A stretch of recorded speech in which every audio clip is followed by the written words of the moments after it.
माझेयाय दामपाव माझेयाय झाले लोटांगण बंदीन चरण डोळ्यांनी पाहिन रूप तुझे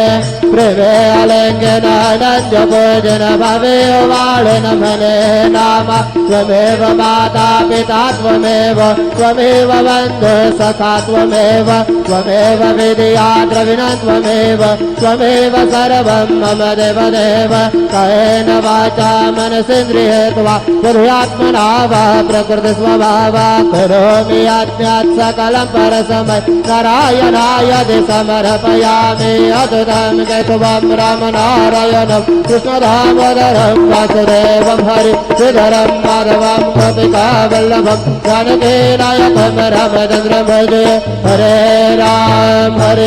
राम राम हरे हरे हरे कृष्ण कृष्ण कृष्ण हरे हरे श्री गुरुदेव दत्त अनंता तुला ते कसे रे स्तवावे अनंता तुला ते कसे रे नमावे अनंत मुखांचा शेष गाता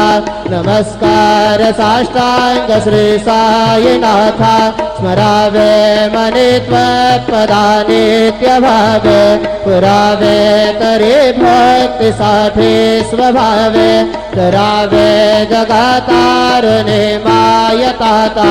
नमस्कार साष्टांग श्री साईनाथा जसे जो सदा धावया संतलीला दिसे हत्य लोकां परी जो जनाला परी अंतरिज्ञान कैवल्य दाता नमस्कार साष्टांग श्री साईनाथा पराला जय